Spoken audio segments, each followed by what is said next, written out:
قطرہ قطرہ نے کی جوڑ کے ایسی نعمت بر، جو ہر رضا کو پورا کر دے، وہ ہر نقدی سے اوپر، وہ ہر نقدی سے اوپر۔ السلام علیکم ورحمۃ اللہ وبرکاتہ۔ کیسے ہیں پیارے دوستوں؟ قطرہ قطرہ نیکی رمضان سیریز کی تیسری کہانی لے کے آپ کے سامنے حاضر ہوں۔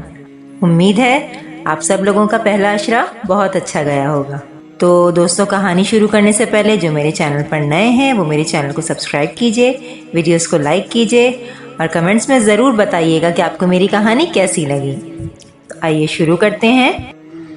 میری آج کی کہانی کا عنوان ہے اللہ کی نعمتوں کا شکر۔ مریم تھکی ہاری اسکول سے گھر آئی اور گھر میں داخل ہوتے ہی زور زور سے چلانا شروع کر دیا۔ امی جلدی سے کھانا دیں، آپ نے آج کیا پکایا ہے؟ مجھے سخت بھوک لگ رہی ہے۔ امی نے اس کی بات کو کاٹتے ہوئے کہا، مریم کیا تمہیں پتہ نہیں ہے کہ جب گھر میں داخل ہوتے ہیں تو سلام بھی کرتے ہیں، اور تم نے چلانا شروع کر دیا؟ اور آج تو سب چیزیں بھی ادھر ادھر پھینک دی ہیں۔ پہلے یونیفارم تبدیل کر لو، پھر آ جاؤ، میں کھانا لگا رہی ہوں۔ جب وہ یونیفارم بدل کر آئی تو کھانا لگ چکا تھا۔ مریم نے دیکھتے ہی منہ بنا لیا اور کہا، مجھے نہیں کھانا ایسا کھانا، کبھی تو اچھی چیز بنا لیا کریں۔ آپ کو معلوم ہے یہ آلو بیگن نہیں کھاتی، ہر روز سبزی ہر روز سبزی۔ مریم کی امی نے کہا، بیٹا اللہ کا شکر ادا کرو کہ ہمیں دال سبزی اور گوشت مل جاتا ہے، ان لوگوں کو دیکھو جو اس سے بھی محروم ہیں۔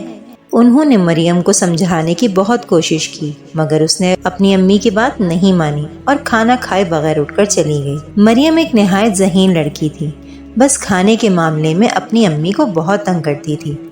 وہ اگلے روز اسکول گئی تو اس کے اسکول میں عید ملن پارٹی تھی۔ وہ بہت خوش تھی۔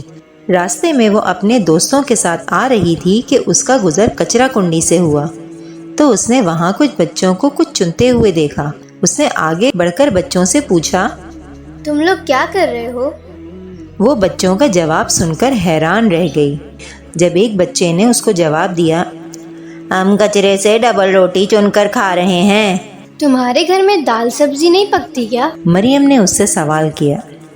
نہیں، ہم غریب لوگ ہیں، ہمارے پاس کھانے پکانے تک کے پیسے نہیں ہیں، ایک بچے نے جواب دیا تو مریم کی آنکھوں میں آنسو آ گئے۔ آج جب وہ گھر پہنچی تو نہ کوئی سوال تھا، نہ کوئی نخرہ اور نہ ہی کوئی مطالبہ۔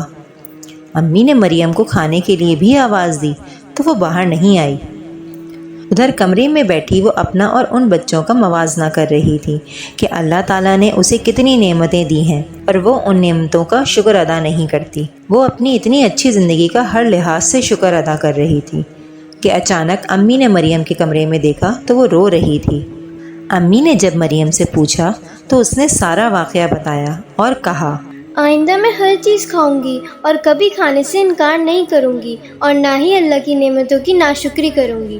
اس کی امی خوش تھیں کہ مریم کو اللہ کی شکر گزاری کی توفیق نصیب ہوئی اور ہدایت ملی۔ اس لیے پیارے بچوں، ہمیں ہر حال میں اللہ کا شکر ادا کرنا چاہیے کہ اس نے ہمیں اتنی نعمتوں سے نوازا ہے۔ جی تو دوستوں، اس کہانی سے ہم نے کیا سیکھا؟ کہ ہمیں ہر حال میں اللہ تعالیٰ کا شکر ادا کرنا چاہیے کہ اس نے ہمیں کتنی نعمتوں سے نوازا ہے۔ بالکل اسی طرح جس طرح یہ چرند پرند اور تمام مخلوق اللہ کا شکر ادا کرتی ہے۔ اپنا بہت خیال رکھیے گا اور کمنٹس باکس میں ضرور بتائیے گا کہ آپ کو میری کہانی کیسی لگی۔ اللہ نگہبان۔